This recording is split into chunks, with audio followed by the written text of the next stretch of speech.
ஸ்ரீமதே ராமானுஜாய் நமஹா! அனைவருக்கும் இனிய காலை வணக்கம். இன்னைக்கு நம்ம மகாபாரதத்தினுடைய நாள் 55ல இருக்கோம். என்ன கதைய பார்த்துட்டு இருக்கோம் அப்படின்னு பார்த்தா, பாண்டவர்கள், கௌரவர்களுடைய பிறப்பு எப்படி இருக்கு அப்படின்றத தான் நம்ம அனுபவிச்சுட்டு இருக்கோம். போன வாரம் திருதராஷ்டிரனும், பாண்டுவும் எப்படி பிறந்தாங்க? எப்படி வளர்ந்தாங்க? அவங்களுக்கு எப்படி திருமணம் நடந்தது? அப்படின்றத பார்த்தோம். இந்த வாரம் அந்த பாண்டுவுக்கு குழந்தைகள் எப்படி பிறந்தாங்க? இந்த திருதராஷ்டிரனுக்கு குழந்தைகள் எப்படி பிறந்தாங்க? அப்படின்றத தான் நம்ம அனுபவிச்சுட்டு இருக்கோம். ஸோ பாண்டு முனிவரோட சாபம் இருக்கிறதுனால தவ வாழ்க்கைக்கு போயிட்டாரு. ஸோ குழந்தைகள் இல்ல அப்படின்னு நெனைக்கிறப்போ, குந்தி வரம் வாங்கி வச்சிருக்கிறதுனால, அந்த வரத்தின் மூலமா குழந்தைகள பெற்றெடுக்கலாம் அப்படின்னு சொல்லி யமதர்மன நெனச்சு யுதிஷ்டன பெத்தெடுக்குறாங்க. அந்த இன்ஃபர்மேஷன் அங்க ஹஸ்தினாபுரத்துல காந்தாரிக்கும், திருதராஷ்டிரனுக்கும் போக, காந்தாரி ஏற்கனவே கர்ப்பவதியா தான் இருந்தாங்க. 2 வருடம் ஆகியும் அவங்களுக்கு குழந்தை பிறக்கல. குந்திக்கு குழந்தை பிறந்துச்சே அப்படின்ற கோபத்துல அவங்க வயித்த ஓங்கி அடிக்க, அந்த கரு கலஞ்சு கீழ விழுந்தது. அந்த சத பிண்டத்த வியாசர் 100 துண்டுகளாக்கி, ஒரு பெண் குழந்தைக்காக ஒரு சின்ன துண்டமும் போட்டு, அழகான நெய் குடத்துல போட்டு மூடி ஒரு இருட்டு அறையில வச்சர்றாங்க. 2 வருடத்துக்கு அத தொந்தரவு செய்யக்கூடாதுன்னு சொன்னதுனால, அது அப்படியே இருக்கு. 2 வருடம் கழிச்சு அந்த முதல் குடத்துல இருந்து முதல் குழந்தை வெளிவருது. அப்படி வெளிவர அந்த நேரம் துர்சகுனங்கள் அஸ்தினாபுரத்த சுத்துது. அதுக்கு என்ன காரணம் அப்படின்னு பார்த்தா, இந்த களி அப்படின்ற அந்த தீமைகளின் உருவம் தான் ஒரு குழந்தையா பிறக்க போகுது. இதனால நம்ம நாட்டுக்கே பேரழிவு ஏற்படும் அப்படின்னு சொல்லி முனிவர்களும், அங்க உள்ள அறிஞர்களும் கணிக்கிறாங்க. அப்போ இந்த குழந்தைய வேண்டாம், நம்ம நாட்ட விட்டு அனுப்பிடணும் அப்படின்னு சொல்லி மன்னனாகிய அந்த திருதராஷ்டிரன் கிட்ட சொல்றாங்க. இப்ப பாண்டு காட்டுக்கு போயிட்டனால திருதராஷ்டிரன் தான் இப்ப ராஜாவா இருக்காரு கரண்ட்ல அப்படி சொன்னோனே, ஆனா திருதராஷ்டிரன் பாசத்தால தன்னோட மகன விட முடியாது அப்படின்னு சொல்லிடுறாரு.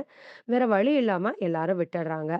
அதுக்கப்புறம் அந்த ஒவ்வொரு குடமா வெடிச்சு, அதுக்குள்ள இருந்து குழந்தைகள் அத்தன பேரும் 1 மாத காலத்துக்குள்ள வெளில வராங்க. வெளில வந்த அந்த 100+1 அந்த துச்சலை 1 இவங்க காந்தாரிக்கு பிறந்த பிள்ளைகள்.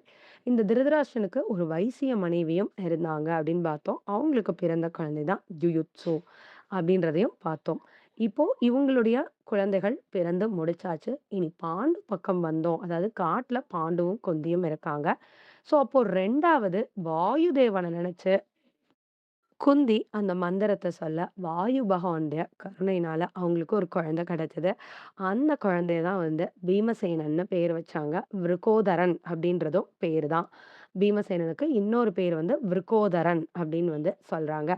இந்த பீமசேனன் பிறந்த நாளும், அங்க நாட்ல திருதராஷ்டிரனுடைய புத்திரனான அந்த துரியோதனன் பிறந்த நாளும் 2ம் ஒரே நாள்ல தான் இவங்க 2 பேருமே பிறந்தாங்க அப்படின்னு சொல்றாங்க. அந்த திருதராஷ்டிரனுடைய 100 குழந்தைகளுமே ரொம்ப சக்திசாலிகளா தான் எல்லாருமே இருப்பாங்க. இவங்களுமே ரொம்ப சக்திசாலிகளா தான் இருப்பாங்க. இந்த பீமன் இருக்கிறதுலயே எல்லாத்தையும் விட அதிக சக்திசாலியாம். என்ன அப்டின்னா, இதுல ஒரு உதாரணம் குடுத்துருக்காங்க. என்னன்னு பார்த்தா, குந்தி பீமன் பிறந்தப்போ, அந்த பீமன கையில தூக்கிக்கிட்டு ஒரு காட்டு மலைப்பாதை வழியா போயிருக்காங்க. அப்போ திடீர்னு ஒரு புலி எதிர்த்து வந்துடுச்சாம். அத பார்த்து பயந்த குந்தி டமால்னு கீழ விழுந்துட்டாங்க. அப்போ அவங்க கை நழுவி அந்த குழந்தை மலை உச்சியிலேருந்து கீழ விழுந்துருச்சாம். அதாவது இவங்க ஒரு மலையில இருக்காங்கன்னா, அதுக்கு கீழ உள்ள அந்த குன்றுல போய் இந்த குழந்தை விழுந்துடுச்சு. இவங்க புலிய பார்த்ததுல கீழ விழுந்து பயந்துட்டாங்க. இவங்களோட சத்தத்த கேட்ட பாண்டு ஓடி அந்த புலிய கொன்னுட்டாராம். அதுக்கப்புறம் அவங்க ரொம்ப அழறாங்க. ஐயோ! குழந்தை கீழ விழுந்துருச்சு. பிறந்த பச்சை குழந்தை என்ன ஆச்சுன்னு தெரியலேன்னு, பாண்டுவும், குந்தியும் வேகமா ஓடுறாங்க. குழந்தைக்கு என்ன ஆச்சுன்னு பார்க்கறக்கு. கீழ போய் பார்த்தா, அங்க குழந்தைக்கு ஒரு அடி கூட இல்லையாம். விழுந்த அந்த பாறை தான் சுக்கு நூறா உடைஞ்சு கீழ கிடந்ததாம். அந்த அளவுக்கு பீமன் ரொம்ப ரொம்ப சக்திசாலியான குழந்தை. அப்படின்றத சொல்றதுக்கு இந்த ஒரு உதாரணத்தையும் வியாசர் மேல்கோர் காட்டியிருக்கிறாரு. அப்படின்னு அந்த இதுல சொல்லியிருக்கிறாங்க. ஸோ அந்த அளவு சக்திசாலி பீமன். துரியோதனனும் பீமனுக்கு இணையான அளவு சக்திசாலியா இருக்கிறவன் தான். இப்போ இவங்களுக்கு 2 குழந்தைகள் பிறந்தாச்சு. அதுக்கப்புறம் பாண்டுவும், குந்தியும் 1 வருட காலம் தவம் இருந்து ஒரு சிறந்த குழந்தை வேணும் அப்படின்னு சொல்லி, அதுக்கப்புறம் இந்திரன நினைச்சு மந்திரத்த பிரயோஜனப்படுத்த அப்பதான் அர்ஜுனன் வந்து பிறக்குறான். ஈரேழு 14 லோகத்துல இருக்கிறவங்களும் வந்து அர்ஜுனன வாழ்த்துறாங்க. ஒரு சிறந்த குழந்தைன்னு சொல்லிட்டு அவன ஆசீர்வாதம் வந்து பண்றாங்க. இப்போ இந்த அர்ஜுனன் வரைக்கும் பிறந்தாச்சு. இப்போ இந்த பாண்டு என்ன செய்றாரு அப்படின்னு பார்த்தா, குந்தி கிட்ட வந்து அடுத்த குழந்தைய நீ பெத்துக்கணும்னு சொல்றாரு. அப்ப குந்தி வந்து மறுத்தர்றாங்க. என்னால இதுக்கு மேல குழந்தைகள் எல்லாம் பெற்றுக்கொள்ள முடியாது. ஒரு முனிவர் குடுத்த மந்திரத்த எத்தன தடவ தான் நம்ம பயன்படுத்திக்கிட்டே இருக்கிறது? இப்பவே நமக்கு 3 குழந்தைகள் இருக்காங்க. போதும். இந்த குழந்தைகளே நமக்கு போதும். அதனால இன்னொரு குழந்தை பெற்றுக்க சொல்லி என்ன வந்து நீங்க கம்பல் பண்ணாதீங்க. அப்படின்னு சொல்லி பாண்டு கிட்ட வந்து சொல்லிடுறாங்க. ஆனா, இன்னொரு பக்கம் அந்த பாண்டுவினுடைய இன்னொரு மனைவி வந்து மாதிரி வந்து ரொம்ப சோகமா இருக்காங்க. என்ன அப்டின்னா, எல்லாருக்கும் குழந்தை பிறக்குது. நமக்கு மட்டும் அந்த பாக்கியம் இல்லையே! அப்டின்னு சொல்லிட்டு. அப்போ தன்னோட வருத்தத்த தன் கணவனான பாண்டு கிட்ட வந்து சொல்றாங்க. இந்த மாதிரி எனக்கும் குழந்தைகள் வேணும். அதனால நீங்க குந்தி கிட்ட சொல்லி, எனக்கு அந்த மந்திரத்த சொல்லிக் குடுக்க சொல்லுங்க. நானும் ஒரு குழந்தைய பெற்றுக்கிறேன். அப்டின்னு வந்து சொல்றாங்க. ஏற்கனவே பாண்டுக்கு இன்னும் குழந்தைகள் வேணுன்ற ஆசையும் இருந்தது. அதுக்கு குந்தி வந்து நோ சொல்லிட்டாங்க. அப்போ மாத்ரிக்கும் ஆசை இருக்கு அப்படின்னு தெரிஞ்சோனே, சரி அப்ப மாத்ரி மூலமா இன்னும் நம்ம குழந்தைகள பெத்துக்கலாம் அப்படின்னு சொல்லிட்டு, பாண்டு என்ன செய்றாரு அப்படின்னு பார்த்தா, குந்திய வந்து கூப்பிட்டு, இந்த மாதிரி மாத்ரி வந்து ரொம்ப பாவம். அவளுக்கு இந்த மாரி ஸ்பெஷல் குவாலிட்டீஸோ, வரங்களோ எதுவுமே இல்ல. அவளும் என்னோட ராணி தானே! ஸோ அதனால நீ வந்து அவளுக்கு இந்த மந்திரத்த சொல்லிக் குடு. அவளுக்கு வந்து ஒரு குழந்தை பிறக்கட்டும் அப்படின்னு ரெக்வெஸ்ட் பண்ணி பாண்டு வந்து குந்தி கிட்ட கேட்குறாரு. குந்தி வந்து சரி ஓகே அப்படின்னு சொல்லி மாதிரிக்கு அந்த மந்திரத்த சொல்லிக் குடுக்குறாங்க. சொல்லிக் குடுத்த உடனேவே இந்த மாதிரி வந்து என்ன பண்றாங்க அப்படின்னு பார்த்தா, அந்த மந்திரத்த அஸ்வினி தேவர்கள் அப்படின்னு சொல்லி ரெட்டையர்கள். அவங்க வந்து ரெட்டையர்கள். இவங்க வந்து அம் 30 முக்கோடி தேவர்கள் நம்ம பார்த்தோம் இல்லையா? 33 கூட்டங்கள்ல வந்து நம்ம பார்த்தோம். என்ன பார்த்தோம் அப்படின்னா ஏகாதச ருத்ரர்கள், துவாதச ஆதித்யர்கள், அஷ்டவசுக்கள், அஸ்வினி குமாரர்கள் 2 பேரு. அஷ்டவசுக்கள் 8 பேரு, அஸ்வினி குமாரர்கள் 2 பேரு, அப்புறம் 11 ஆம் ருத்ரர்கள், 12 ஆதித்யர்கள். அதாவது சூரியன்கள். இவங்க எல்லாரும் சேர்ந்தது தான் 30 முக்கோடி தேவர்கள்ன்றது. அந்த அஸ்வினி குமாரர்கள் வந்து ரெட்டை. அவங்க வந்து சகோதரர்கள். ட்வின் பேபீஸ் அவங்க வந்துட்டு. ஸோ நம்ம அஸ்வினி குமாரர்கள் நெனச்சாலே அவங்க 2 பேரும் எப்பவும் சேர்ந்து தான் வருவாங்க. அப்போ குந்தி என்ன சாரி மாதிரி என்ன பண்ணிட்டாங்க அப்டின்னா, அந்த அஸ்வினி தேவர்கள நெனச்சு அந்த மந்திரத்த சொல்லிட்டாங்க. அப்போ இந்த அஸ்வினி தேவர்கள் வந்தாலே 2 பேரா தானே வருவாங்க. அப்ப அவங்க 2 பேரும் வந்த உடனே, இந்த மந்திரத்த சொன்னனால 2 பேரும் ஆளுக்கு ஒரு குழந்தைய வந்து பரிசளிக்கிறாங்க. ஸோ அப்படி இவங்களுக்கு மாதிரிக்கு ஒரே டைம்ல ட்வின் பேபீஸ் வந்து பிறந்தது. குந்தி அத பார்த்து அதிர்ந்தே போயிடுறாங்க. அடப்பாவமே! இப்படி ஒரு ஐடியா எனக்கு வரல. இவ எவ்ளோ டேலண்டா இருந்தா, இப்படி ஒரே தடவைல 2 குழந்தைய அடிச்சுட்டாளே! அப்படின்னு சொல்லிட்டு குந்திக்கு சின்னதா ஒரு பொறாம கூட அந்த இடத்துல வந்தது அப்படின்ற மாரி வந்து போட்டிருக்காங்க. என்ன அப்படின்னா, இப்போ அந்த குழந்தைகளுக்கு நகுலன் என்னும், சகதேவன் என்னும் பேர் வைக்கிறாங்க. இந்த குழந்தைகள் ரொம்ப ரொம்ப அழகா இருப்பாங்களாம். ஏன்னா, அஸ்வினி குமாரர்களே அவ்ளோ அழகா இருப்பாங்க. இவங்களுமே வந்து அவ்ளோ தூரம் அழகா வந்து இருக்காங்க. அ இப்படி இவங்களுக்கு 5 குழந்தைகள் வந்து வந்துருது. ஸோ காட்டுல பாண்டு, குந்தி, மாத்ரி தங்களோட 5 குழந்தைகளையும் வச்சுட்டு, ஒரு வாழ்க்கையில எளிமையான ஒரு வாழ்க்கை. 5 குழந்தைகளுக்கும் பாண்டுவே எல்லாத்தையும் கத்துக் குடுக்குறாரு. சின்ன குழந்தைகளா இருக்கிறாங்க.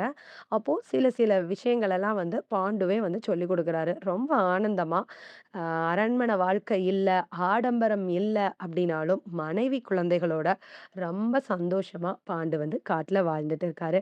அங்க திருதராஷ்டிரன் தன்னுடைய 100 குழந்தைகள கண்டு பூரிச்சு, அவரும் நாட்ல மன்னனா இருந்து, அங்க ரொம்ப ஆனந்தமா வாழ்ந்துட்டு இருக்காரு. இப்படி இனிமையா போயிட்டுருந்த இவங்க வாழ்க்கையில, இப்போ ஒரு பெரிய திருப்புமுனை வரப்போது.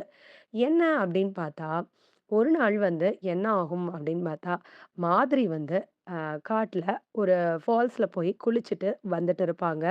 அப்போ அந்த வழியா பாண்டுவும் வருவாரு. அவர பார்த்த உடனே மாதிரிய பார்த்தோனே அவங்க அழகுல மயங்கி அவங்களோட ஒண்ணா சேரணும். தன் மனைவி மேல தன்னுடைய காதலையும், பிரியத்தையும் வெளிப்படுத்துவாரு. இவங்க வந்து வேண்டான்னு எவ்வளவோ சொல்லுவாங்க. தடுத்து பார்ப்பாங்க. நமக்கு சாபம் இருக்குது. நீங்க இந்த மாரி என் பக்கத்துல வரக்கூடாது. நம்ம வாழ்க்கையில இருக்கிறோம்.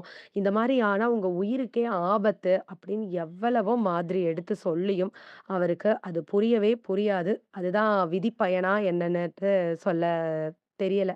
அந்த அளவுக்கு அவருக்கு வந்து விதி பயன் ஆட்கொண்டு, மாதிரிய கட்டி அணைக்க தான் செய்வாரு. அடுத்த நிமிஷமே வந்துட்டு அவரு உயிர் துடிதுடிச்சு கீழ வந்து விழுந்துருவாரு. அத பார்த்த மாதிரி அலறு அலறுன்னு அலறுவாங்க. ஏன்னா, அவங்களுக்கு வந்து மனசு தாங்கவே தாங்காது. என்ன அப்டின்னா, நம்மால தான் இப்டி நம்மளோட கணவனுக்கு உயிர் போற ஒரு நெலைம வந்துருச்சுன்னு, அந்த குற்ற உணர்ச்சி வேற அவங்களுக்கு அதிகமா இருக்கும். ரொம்ப வந்து அலர்றாங்க. அந்த சத்தத்த கேட்டு ஆக்சுவலி குந்தி வந்து குடில்ல இருக்காங்க. தண்ணி தேவ அப்படின்னு சொல்லி எடுத்துட்டு வரதுக்கு தான் மாதிரி வந்து ஃபால்ஸுக்கு வந்து போயிருக்காங்க. அப்போ குந்தி வந்து 5 குழந்தைகளையும் கவனிச்சுட்டு அவங்க குடில்ல தான் இருக்காங்க. அப்போ மாதிரி அலர்ற சத்தத்த கேட்டு குடுகுடுன்னு ஓடி வராங்க அந்த இடத்துக்கு. பார்த்தா அங்க அவங்களோட கணவன் இறந்து கிடக்காரு. அத பார்த்த உடனே குந்தி ரொம்ப அழ ஆரம்பிக்கிறாங்க. 2 பேரும் மாறி மாறி அழறாங்க. என்ன பண்றதுன்னு தெரியல. எல்லாம் கை குழந்தைகள் வேற. சின்ன குழந்தைகள், பச்சை குழந்தைகள். இவங்க எல்லாருக்குமே இந்த பஞ்சபாண்டவர்கள் 5 பேத்துக்குமே ஒரு ஒரு வயசு தான் வித்தியாசம் அப்படின்னு வந்து சொல்றாங்க. 1 வருஷம் கேப்ல அந்த 5 குழந்தைகளுமே வந்து இருப்பாங்க. கடைசி 2 குழந்தைகள் வந்து ரெட்டையர்கள்ன்றனால 2 பேத்துக்கும் ஒரே நாள் பர்த்டே. ஸோ இந்த 5 பேரும் 5 குழந்தைகள வச்சுட்டு என்ன பண்றதுன்னு தெரியாது. இப்படி இறந்துட்டாரு கணவர் அப்படின்னு சொல்லிட்டு. இப்ப குந்தி வந்து என்ன பண்றாங்க அப்படின்னா, சரி அவருக்கு வந்து ஈம கிரியை எல்லாம் பண்ணணும் அப்படின்னு சொல்லி, அங்க உள்ள முனிவர்களோட உதவிய வந்து நாடுறாங்க. காட்டுல இருக்கிற முனிவர்களோட உதவிய வந்து நாடுறாங்க. அப்போ எல்லாரும் வந்து அந்த பாண்டவனுடைய சடலத்த எடுத்து வச்சு, அந்த ஈம சடங்குகள வந்து பண்ண ஆரம்பிக்கிறாங்க. அப்போ குந்தி வந்து மாத்ரி கிட்ட என்ன சொல்றாங்க அப்டின்னா, நான் வந்து கணவருடைய சடலத்திலேயே உடன்கட்ட நான் ஏறப்போறேன். நம்ம 2 பேர்ல யாராவது ஒரு மனைவி வந்து கண்டிப்பா உடன்கட்டை ஏறணும். நான் தான் மூத்தவள். அதனால எனக்கு தான் அந்த உரிமை வந்து இருக்குது. அதனால நானும் நம்ம கணவரோட வந்து இறக்கப் போறேன் அப்படின்னு வந்து சொல்றாங்க. அப்போ மாதிரி வந்து குந்தியினுடைய கால்ல விழுந்து அழறாங்க. "இல்ல அக்கா, நீ வந்து போக்கூடாது. நான் இந்த தப்புக்கு காரணமே நான் தான். நான் வந்து சரியா இருந்திருந்தா, நம் கணவருக்கு இந்த நிலைமை வந்து வந்திருக்காது. அதோட அவர் என்னோட சேரணும்னு தானே ஆசைப்பட்டாரு. என் கூட இருக்கணும்னு தான் பிரியப்பட்டாரு. அதனால அவரோட நான் போறேன். நாங்க 2 பேரும் ஒண்ணாவே சேர்ந்து இருக்கோம். அதோட இன்னொரு முக்கியமான விஷயம் என்ன அப்டின்னா, நான் இல்லாட்டினா கூட நீ என் குழந்தைகள உன் குழந்தையா பார்த்து வளர்த்துருவ. 5 குழந்தைகள்ட்டயும் நீ வந்து வித்தியாசம் காட்ட மாட்ட. உன் அளவுக்கு நான் வந்து வளர்ப்பேனா அப்படின்னு எனக்கு தெரியாது. நீ வந்து மாற்றான் தாய் குழந்தைகள் மாரி நீ கண்டிப்பா நடத்த மாட்ட. அந்த அளவுக்கு உனக்கு நல்ல குணமும், நல்ல சிந்தனையும் இருக்கு. ஆனா உன் அளவுக்கு நான் சிறந்தவளான்றது எனக்கு வந்து தெரியாது. நான் வந்து உன் குழந்தைகள பிரிச்சு பார்த்துருவேனோ அப்படின்ற பயமும் எனக்கு வந்து இருக்குது.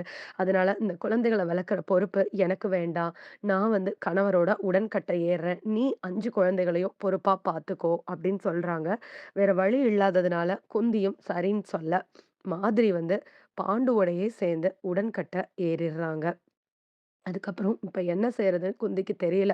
கணவனும் இல்ல, மாதிரியும் இல்ல. தனி ஒரு ஆளா 5 குழந்தைகளையும் கையில வச்சுட்டு இருக்காங்க. அப்போ அந்த முனிவர்கள் எல்லாரும் என்ன சொல்றாங்க அப்படின்னு பார்த்தா, "சரி ஓகே. நீங்க ஒண்ணும் கவலைப்படாதீங்க. நீங்க உங்க நாட்டுக்கே வந்து திரும்பலாம். ஏன் அப்படின்னா, உங்களுடைய நாடு அங்க தான் இருக்கு. உங்களுடைய பாதுகாவலர்கள் எல்லாரும் அங்க தான் இருக்காங்க. இவ்ளோ நாள் பாண்டு இருந்தாரு. அதனால ஒரு தகப்பன்ற ஸ்தானம், கணவன்ற ஸ்தானம் இருந்தனால நீங்க தனியா காட்டுக்குள்ள இருந்தது ஒண்ணும் பிரச்சனை இல்ல. இனிமேலு தனி ஒரு பெண்ணா இருந்து 5 குழந்தைகள வளர்க்கிறதுன்றது அது சாத்தியமே இல்லாத ஒரு விஷயம். அதனால நாங்க எல்லாரும் ஒண்ணா சேர்ந்து உங்க 6 பேரையும் 5 குழந்தைகள் பிளஸ் குந்தி அவங்களையும் சேர்த்து நாங்க உங்கள வந்து உங்க நாடான அந்த அஸ்தினாபுரத்துல உள்ள மன்னனான திருதராஷ்டிரன் கிட்ட கொண்டு போய் உங்கள நாங்க ஒப்படைக்கிறோம். நீ ஒண்ணும் வருத்தப்படாதம்மா. உன்னோட குழந்தைகள் எல்லாரும் சிறந்த குழந்தைகளா வருவாங்க. உங்க வாழ்க்கை ரொம்ப ரொம்ப நல்லா இருக்கும். அப்படின்னு சொல்லி ஆதரவு சொல்லி அவங்க எல்லாரையும் கூட்டிக்கிட்டு எங்க போறாங்க அப்படின்னு பார்த்தா, ஹஸ்தினாபுரத்துக்கு வந்து போறாங்க. அந்த அரண்மனைக்குள்ள குந்தி அரசவையில திருதராஷ்டிரன் காந்தாரி முன்னாடி போய் 5 குழந்தைகளையும் வச்சுட்டு தலை குனிஞ்சு நிக்கிறாங்க. அதுக்கடுத்து என்ன நடந்தது அப்படின்றத பொறுத்திருந்து பார்ப்போம். பகவான் திருவடிகளுக்கே பல்லாண்டு கூறி அமைகிறேன். ஸ்ரீமதே ராமானுஜாய நமக. நன்றி.